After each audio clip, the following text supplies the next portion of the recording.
Hello दोस्तों, मैं doctor Anil Kumar Jain.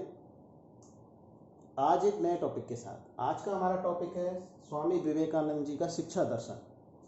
इनके शिक्षा दर्शन से पहले हम जानते हैं कि हम पहले जानेंगे कि स्वामी विवेकानंद जी का सामान्य परिचय। जैसा कि आप इस चार्ट में देख रहे हो, स्वामी विवेकानंद जी का जन्म 12 जनवरी 1883 कलकत्ता के एक संपन्न परिवार में हुआ। पिता का नाम इनके विश्वनाथ था, जो कि प्रसिद्ध वकील थे। माता भुवनेश्वरी देवी, जो कि धार्मिक गृहिणी थी, धर्म में बहुत रुचि थी। बचपन का नाम इनका नरेंद्र दत्त था। प्रारंभिक शिक्षा इनकी विद्यालय में पूरी हुई। इनकी बुद्धि बहुत प्रखर थी, क्योंकि इनको धार्मिक ग्रंथ थे ये कंठस्थ याद थे। बांग्ला भाषा का इन्हें विशेष ज्ञान था। कॉलेज से इन्होंने स्नातक की पढ़ाई की। रामकृष्ण परमहंस के विचारों से काफ़ी प्रभावित थे। ये दक्षिणेश्वर में जाकर के ये रामकृष्ण परमहंस के विचारों से बहुत प्रभावित हुए और उनकी सेवा में संलग्न हो गए। इनकी गुरु की मृत्यु के पश्चात इन्होंने जन शिक्षा हेतु 1886 में रामकृष्ण मिशन की स्थापना की और उन्होंने अपने गुरु की विचारधारा का प्रचार प्रसार किया। इन्होंने यूरोप, इंग्लैंड, पेरिस, अमेरिका आदि देशों का भ्रमण किया प्रचार प्रसार हेतु। और सबसे बड़ी बात तो ये थी कि 1893 में इन्होंने शिकागो में एक सर्वधर्म सम्मेलन हुआ, जिसमें इन्होंने अपना ओजपूर्ण व्याख्यान दिया।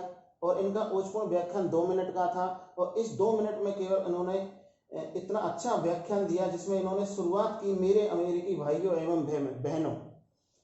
इससे वहाँ के काफ़ी लोग प्रभावित हुए और इनके शिष्य बन गए। 4 जुलाई 1902 में इनकी मृत्यु हो गई, या हम कह सकते हैं महासमाधि हो गई। ये था इनका एक तरह से सामान्य परिचय। अब हम जानते हैं इनका शिक्षा दर्शन क्या था।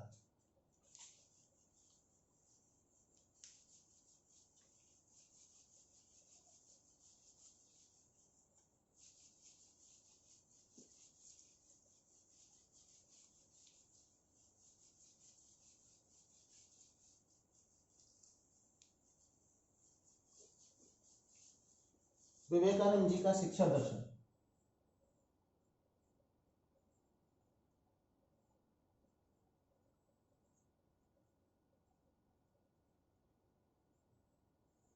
सबसे पहले जानेंगे कि इनके अनुसार शिक्षा का अर्थ क्या था।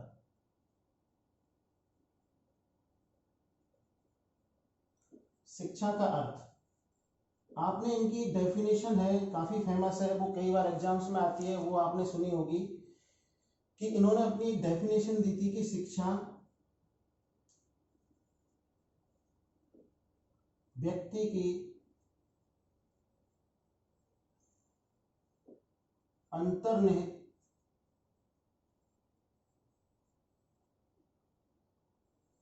पूर्णता की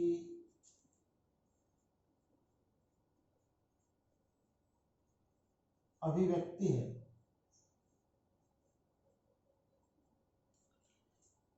ये डेफिनेशन काफी इंपॉर्टेंट है। इसी डेफिनेशन के द्वारा हम इनके शिक्षा दर्शन को जानेंगे। शिक्षा का अर्थ इनका यही था कि शिक्षा वह है जो व्यक्ति के अंतर्निहित पूर्णता को अभिव्यक्त करे। शिक्षा का मतलब ये नहीं है कि जो हम ठूस ठूस करके बच्चों में शिक्षा भरते हैं, वो शिक्षा नहीं है। शिक्षा का मतलब केवल उनका मतलब था कि जो मानव निर्माण करे, मानव का निर्माण करे, वो ही शिक्षा है। इनके अनुसार शिक्षा का अर्थ ये था। इसके बाद आते हैं शिक्षा के उद्देश्य। देखिए, शिक्षा के उद्देश्य भी इनकी डेफिनेशन से ही छुपे हुए हैं।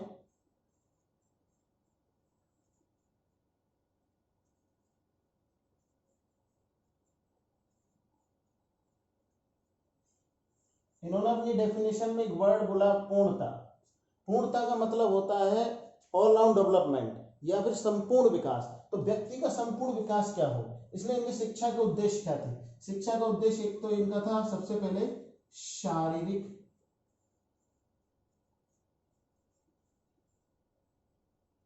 शारीरिक विकास हो। शिक्षा ऐसी हो जो कि शारीरिक विकास करे। दूसरा, चारित्रिक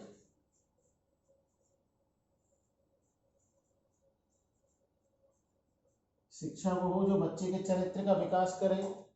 तीसरा है व्यावसायिक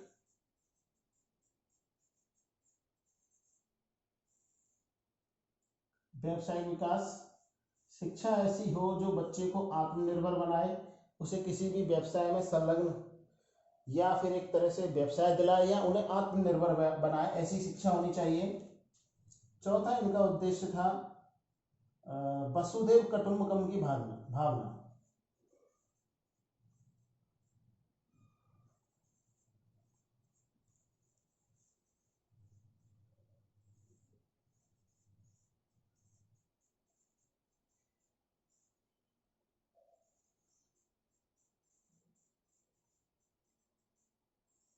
का विकास,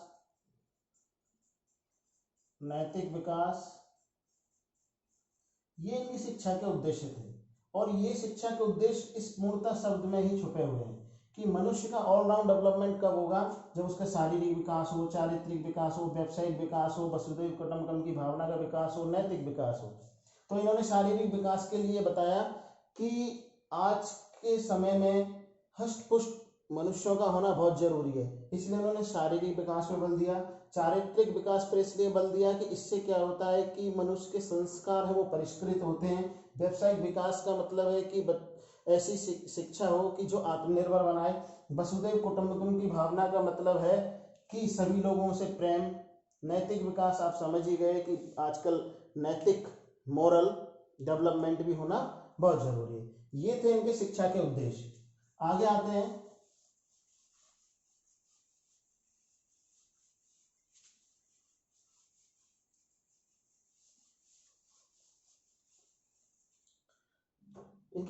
इनके अनुसार पाठ्यक्रम क्या था।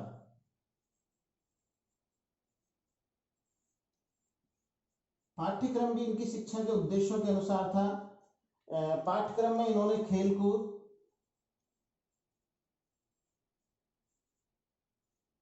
शारीरिक शिक्षा,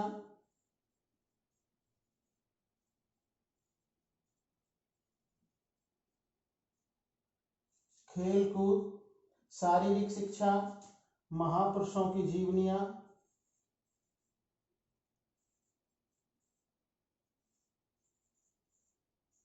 महापुरुषों की जीवनी,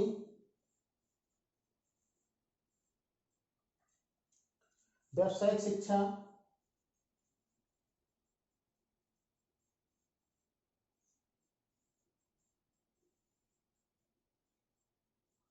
आंग्ल भाषा, पाश्चात्य ज्ञान,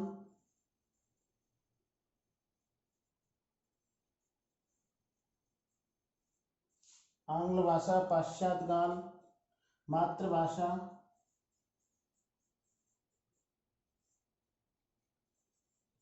का ज्ञान हो, ऐसी चीजों को इन्होंने अपने पाठ्यक्रम में शामिल किया। इसके बाद आए शिक्षण विधियां।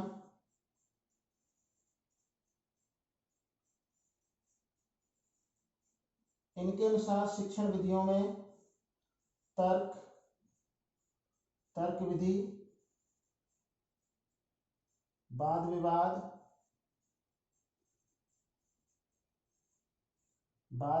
विधि, व्याख्यान विधि। इसके बाद व्यक्तिगत निर्देशन व परामर्श को भी शामिल किया। इन्होंने अपनी शिक्षण विधियों में तर्क विधि, वाद विवाद विधि, व्याख्यान विधि, व्यक्तिगत निर्देशन एवं परामर्श को भी शामिल किया। आगे आते हैं।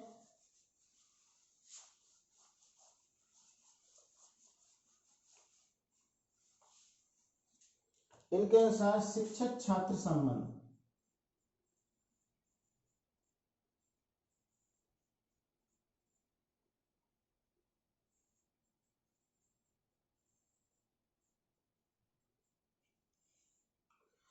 स्वामी विवेकानंद जी ने अपनी शिक्षा दर्शन में बताया कि शिक्षक और छात्र का संबंध मित्रवत होना चाहिए। मित्रता मित्रतापूर्ण होना चाहिए, मित्रतापूर्ण होना चाहिए। शिक्षक एक पथ प्रदर्शक के रूप में होना चाहिए, शिक्षक एक पथ प्रदर्शक के रूप में होना चाहिए।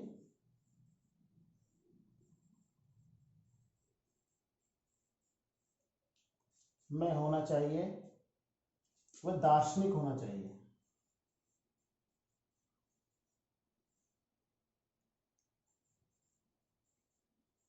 जो सत्य तक ले जाए। इसके बाद आते हैं, इनके अनुसार अनुशासन व दंड क्या था।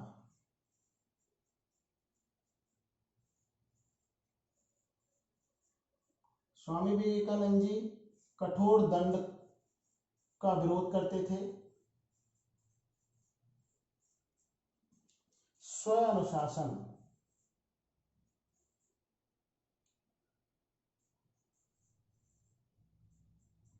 स्वानुशासन पर बल देते थे कि बच्चे को स्वयं अनुशासन में रहने दिया जाए और सहानुभूतिपूर्ण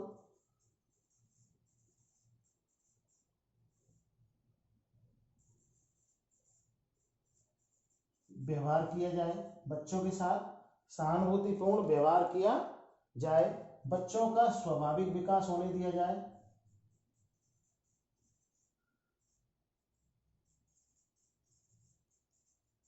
बच्चों के स्वाभाविक विकास पर भी बल दे देते हैं कि बच्चों का स्वाभाविक विकास होने दिया जाए, इसलिए बच्चे को स्वतंत्र, इसलिए वो स्वतंत्र शिक्षा पर ज्यादा बल देते थे।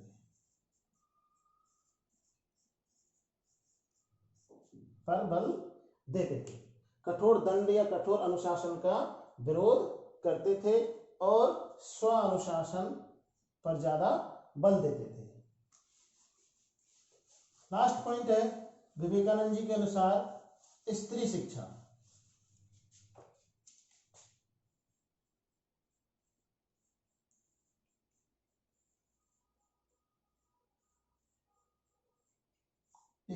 स्वामी विवेकानंद जी स्त्री शिक्षा के समर्थन में थे।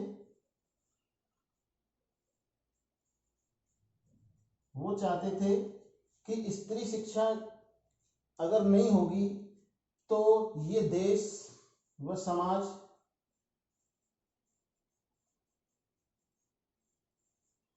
उन्नति नहीं कर सकता।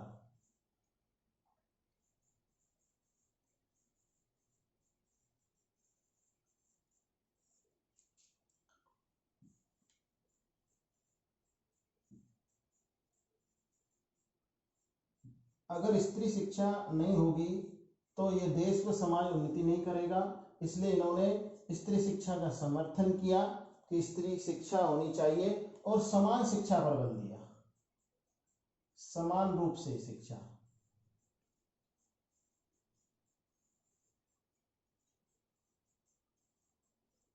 दोनों को, स्त्री पुरुष दोनों को समान शिक्षा मिले, इसके ये पक्षधर थे।